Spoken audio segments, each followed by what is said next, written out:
Narito tayo ngayon upang matunghayan ang nakakakilig, napaka-sweet at talaga namang sobrang nakakakilig na istorya ni Kalingap Tata at Ate Marcho. Sa pagpapatuloy nga ng ating istorya ay dahil nagkaroon na ng pagkakataon na magkausap si Kalingap Tata at Ate Marcho ng magkaharapan at hindi nasa loob ng tindahan si Ate Marcho ay syempre sinulit na ni Kalingap Tata ang pagkakataon. Kinuwento niya nga na talaga naghintay sila kay Ate Marcho at sinabi niya pa kay Ate Marcho kung sakaling alas 6 pa daw siya ng gabi magising nun ay wala daw problema at aantay niya talaga ito dahil gustong gusto niya makita ang dalaga. Ano kayo? Dumating kami kanina Bad trip si mama. Tapos naabutan namin si mama mo. Tapos tinatanong namin kung saan ka. Sabi ni mama natutulog ka pa daw.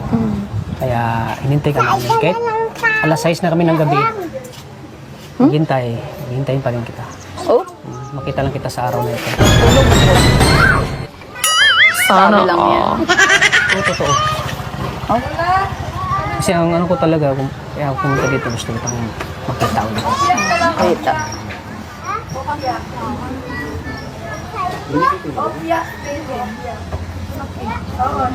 Butik pag ganitong oras, walang bumibili sa inyo. Madami din naman yan. Pero nagpapajikas pala kayo dito. Nagpapadala sana ko eh. Padala ko. Puso ko sa'yo.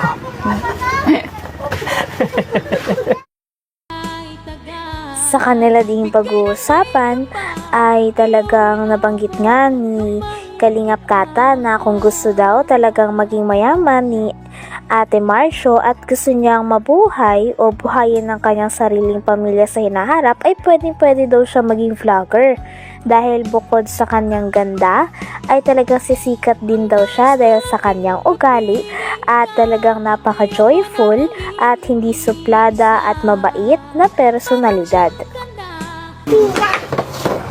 Bakit? Hindi halata. Parang tayo lang magkaedad eh. Parang tayo lang magkaedad. Kasi ano eh, parang matured ka na mag-isip. Matured yung mukha mo eh. Mukha ko? Talaga? Siguro marami kang mga iniisip. Ha? Marami kang mga iniisip. Ano ba mga iniisip? Paano yumaman? Paano yumaman? Ay kung Sabay ganun. in terms kung paano mo yumaman, nandito na sa akin. Ay?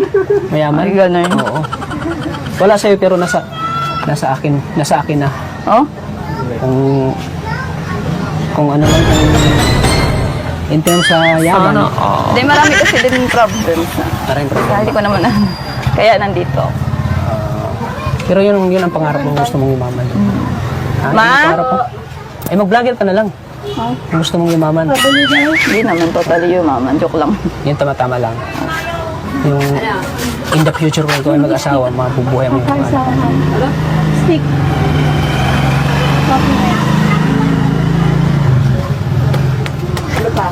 Very good. Ha? Very good. Kasi ito for me. Ang dami na nga daw nag-request. Anong pakiusap ni Startup sa'yo? Sabi niya, ay, ano ka na? Tisa nito, oh. Marami nag-request, mga thousand na kasi nag-request eh. Ang sabi niya na bagay na tayong dalawa. Ay, Ay, my God. Wala desisyon. wala mo siya nag-desisyon na. Wala siya. Ha? Di ba napanood mo yung mga vlog ni ano? Yung mga, una mga lang. comment napanood mo yung Ay, Pinag-usapan din ni Kalingap Tata at Ate Marcho ang tungkol sa kanilang mga fans na talaga namang walang sawang sumusuporta na kahit wala pa silang first vlog together ay talagang excited na ang mga ito at dinudumog talaga sila ng mga supporters at mga fans na talagang naghihintay sa kanilang first vlog na mabuti naman ay napagbigyan na ngayon. Grabe at natutuwa din si Ate Marcho dahil sa mga suporta at hindi niya inaasahang mga fans na nanonood sa Marami kang mga iniisip. ha? Marami kang mga iniisip. Ano ba mga iniisip? Paano yumaman? Paano yumaman? Ay kung Sabay ganun. in terms kung paano mo yumaman, nandito na sa akin. Ay? Mayaman. Ay, ganun. Oo. Wala sa'yo pero nasa nasa akin na. Oh? Kung ano lang, in terms sa yaman. Hindi, marami kasi din problems na. Maraming Kaya problema. hindi ko naman kaya nandito. Pero yun ang pangarap mo, gusto mong yumaman. Ah, Ma? yun ang pangarap mo? Eh, mag-vlogger ka na lang. Kung gusto mong yumaman. Hindi naman totally yumaman. Joke lang. Yan, tama-tama lang. Yung in the future kung ikaw ay mag-asawa, mabubuhay mo yung ano. Stick. Cut mo.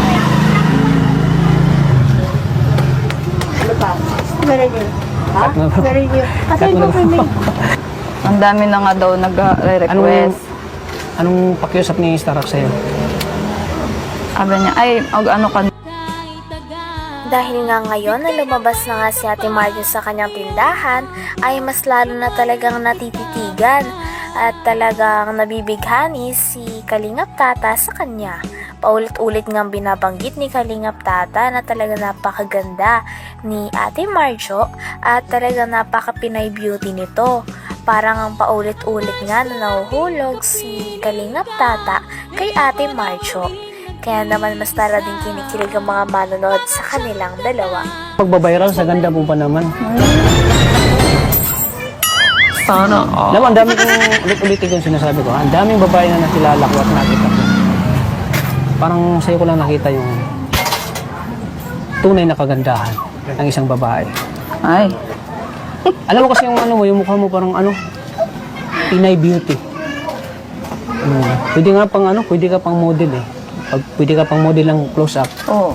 Pwede ka pang model ng close-up. Kasi pwede ka ng smile, grabe, perfect bro. Ako hindi close up na gamit. Colgate. Magkapareho lang yun. Pareho lang yung ginagamit eh. Iba. Ha? Bakit? Bakit iba? Bakit iba? Ay, makikulgit siya. Oo. Ako makiklose up. Tsaka ano, yung gusto ko yung may triple action. Wow! Yes. Kaya pala ang puti ng ngipin mo. Oh, tingnan nyo ano. Anong ginagamit mong sabon?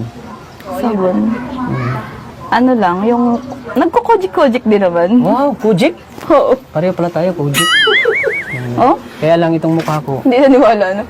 Kaya lang itong mukha ko dahil sa stress, hindi na umipikto yung ano, Kujik. Nagbiro pa nga si Kalingap Tata kay Ate Marjo at sinabi nito na parang nagiging matured ng mukha ni Ate Marjo, kaya may iniisip daw ba ito o meron daw ba siyang pinag-iisipan kaya naman naging ganito daw? Natawa naman si Ate Marjo sapagkat hindi siya tinitigilang biruin o asarin ni Kalingap Tata. Sabi naman ni Ate Marjo ay busy daw kasi siya kakaisip kung paano daw siya yayaman. Kaya naman sabi ni Kalingap Tata muli ay pasukin niya na ang mundo ng pagwa-vlog dahil tiyak napapatok talaga ang kanyang personalidad doon. Pati kidney mo. Ano? Pati kidney. Pati kidney ko.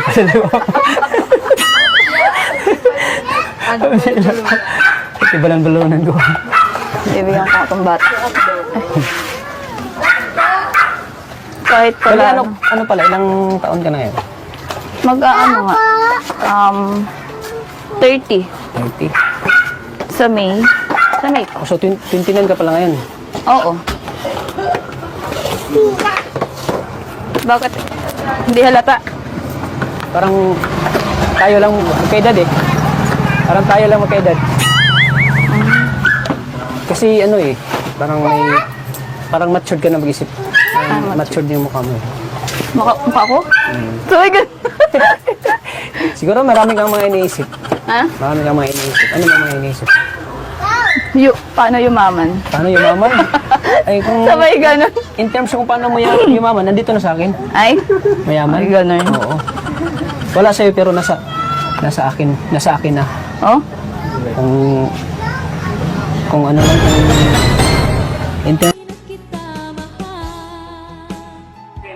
Hanggang dito na lamang muna ang ating nakakakilig, napaka-sweet at talaga namang sobrang pinakainaabangan at napaka-trending na istorya ni Kalingap Tata at Ate Marjo. Maraming salamat sa inyong panonood. Hanggang sa muli.